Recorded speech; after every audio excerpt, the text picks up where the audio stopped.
Nuestro recorrido comienza en las proximidades del puerto de Cartagonova, en el decumano de la ciudad. El trazado urbano de Cartagonova seguía una planificación a partir de dos calles principales que recorrían la ciudad de norte a sur, el Cardo, y de este a oeste, el decumano. Estas calzadas estaban acompañadas de calles secundarias más estrechas, denominadas cardines y decumanes. Las vías se cruzaban formando manzanas de casas. En los barrios nobles, estas viviendas eran de planta baja, unifamiliares, y recibían el nombre de domus, mientras que en las zonas modestas se alzaban edificaciones de varios pisos, llamadas insulae. En la planta baja de las insulae solían instalarse locales comerciales especializados, las tabernae, paradigma de la bulliciosa actividad comercial que latía en la Cartagena romana.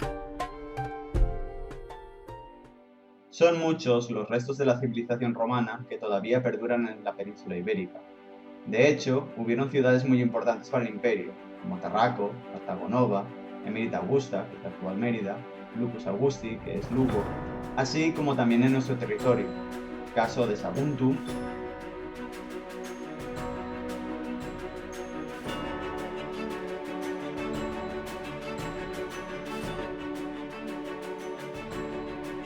Valentia,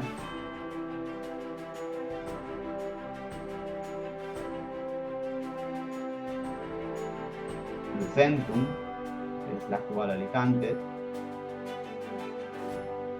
Dianium, Denia,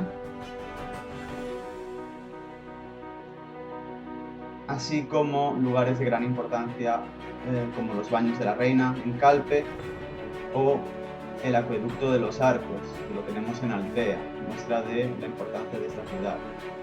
También tenemos villas como la de El Albir, que nos muestran cómo eran estas grandes casas.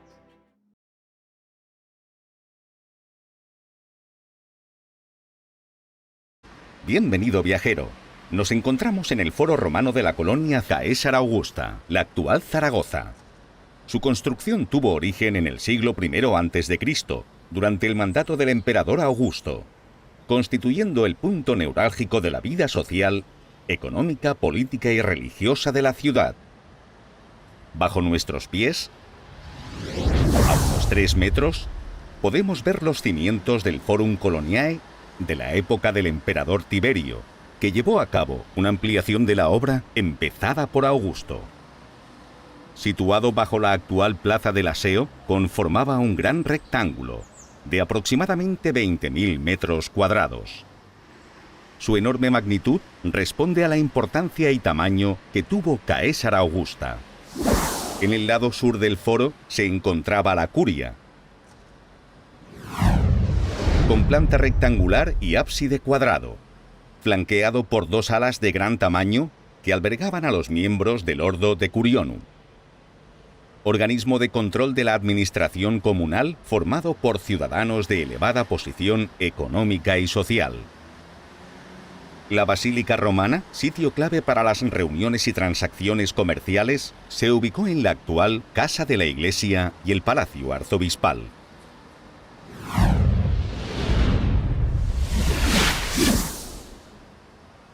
El lado abierto al Cardo fue dotado de un amplio porche que albergaba gran cantidad de tabernaes y edificios relacionados con la administración y locales dedicados a usos comerciales.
Nuestro recorrido por las termas comienza en un patio donde los bañistas encontraban una piscina natatoria al aire libre, donde se entregaban a diversos ejercicios atléticos y se limpiaban el sudor antes de introducirse en las diferentes salas termales.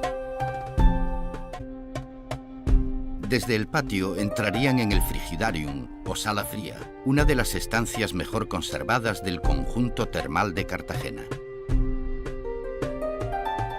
En el flanco derecho se hallaba un vestuario donde los bañistas se despojaban de sus ropas y las guardaban en profundos nichos o alacenas, bajo la cual una piscina de agua a temperatura ambiente, elevada sobre 3 peldaños marmóreos, refrescaba al bañista antes de continuar su recorrido. Al refrescarse, los bañistas accedían a la sala templada o tepidarium. Esta estancia era caldeada mediante un invento de la ingeniería romana, el hipocausto. Se trataba de un departamento subterráneo sostenido por pequeños pilares por los que circulaban aire y agua caliente, que eran calentados mediante un horno. La temperatura del tepidarium animaba a los romanos a realizar actividades relajantes, como masajes practicados a base de ungüentos de aceites. A continuación, los bañistas de Cartago Nova visitaban la sala caliente o caldarium, donde la elevada temperatura de agua, paredes y pavimento también procedía del hipocausto.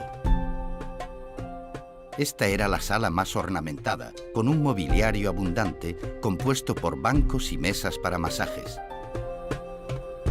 En su frente se hallaba una bañera redonda de mármol, rodeada de bancos de madera, donde los esclavos o unctores realizaban masajes. Las termas representaron en la cultura romana no solo un lugar donde tomar baños y aprovechar las propiedades curativas de sus aguas termales, sino también un foro de reunión donde divertirse, encontrarse con los amigos y cerrar tratos políticos y comerciales.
El Circo Romano de Mérida es, sin duda, el mejor conservado de Hispania y uno de los mayores del mundo romano. Fue construido entre los años 20 y 70 de nuestra era. Tiene una longitud de 400 metros y su anchura es de 97. Tenía una capacidad de unos 30.000 espectadores. Aquí se celebraban las espectaculares carreras de carros tirados por caballos. Entre las más seguidas estaban las de cuadrigas, con 4 caballos.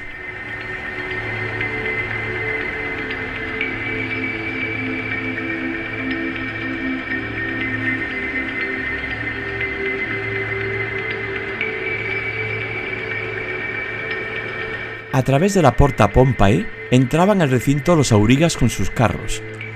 A ambos lados de la puerta principal se hallaban los compartimentos donde aguardaban para la salida de la carrera.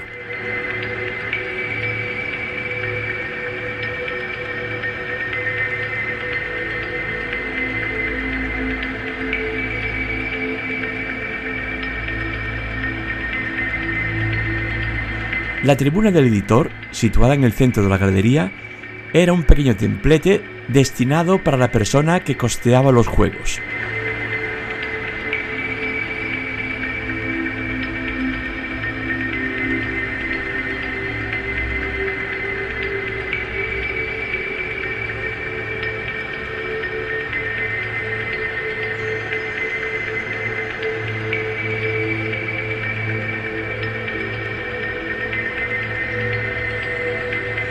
En medio de la pista, dividiéndola en dos, se situaba la espina.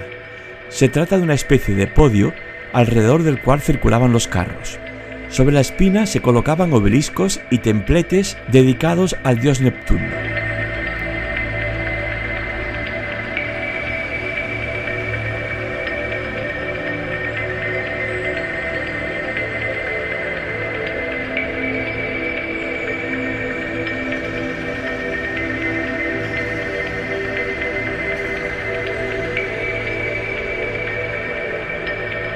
En el concilio de Elvira, celebrado a comienzos del siglo IV después de Cristo, se prohibieron las carreras de caballos, iniciándose así el declive del recinto.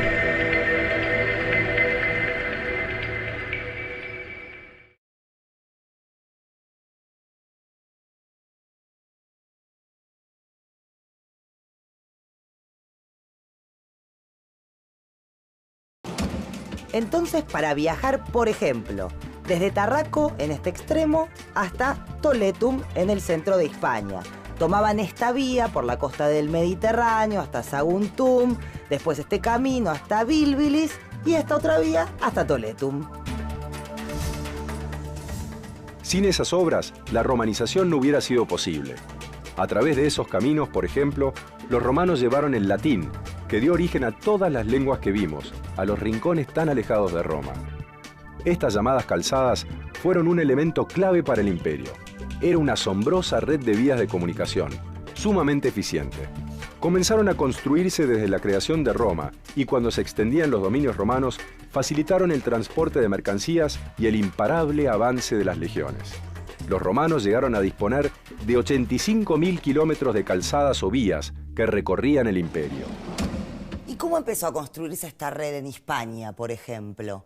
¿Qué era lo más importante para los romanos? Cuando empezaron la conquista de la península. El primer objetivo de los romanos era unir la ciudad de Cádiz, que vemos bajo el nombre romano de Gades, con los Pirineos, su punto de entrada por el norte. Cádiz era una de las ciudades más antiguas de Europa y por entonces la más importante de Hispania. Las principales vías romanas fueron siguiendo los fértiles valles de los ríos Ebro, Duero, Tajo, Guadiana y Guadalquivir, y la ruta natural de la costa oriental. Sobre estos ríos, los romanos también construyeron puentes, como el de la ciudad de Córdoba, sobre el Guadalquivir, o el de Mérida, sobre el Guadiana, que aún se conservan. En las vías, los romanos ubicaban cada 1000 pasos unos monolitos cilíndricos, macizos, de unos 2 metros de altura. Se llamaban milarios y tenían escrita la distancia entre ese punto y el lugar de partida o de llegada de la vía. Me gustaría saber cómo era la construcción de estas vías, cómo las hacían. Primero trazaban el recorrido que debía seguir la carretera y excavaban 2 pequeños canales paralelos que eran recubiertos por 2 hileras de piedras. así quedaba delimitado su ancho. Después, abrían un canal entre las dos hileras y ponían en el fondo piedras de tamaño mediano. Este proceso se llamaba statumen. Luego cubrían esta primera capa con otra, muy gruesa, de arena o grava, a veces mezclada con mortero. Era el rudús. Y finalmente colocaban un revestimiento formado por piedras trituradas, el nucleus, o por losas de piedra, el stratum. La profundidad del total de esta construcción era de entre 1 metro y 1,5 metros.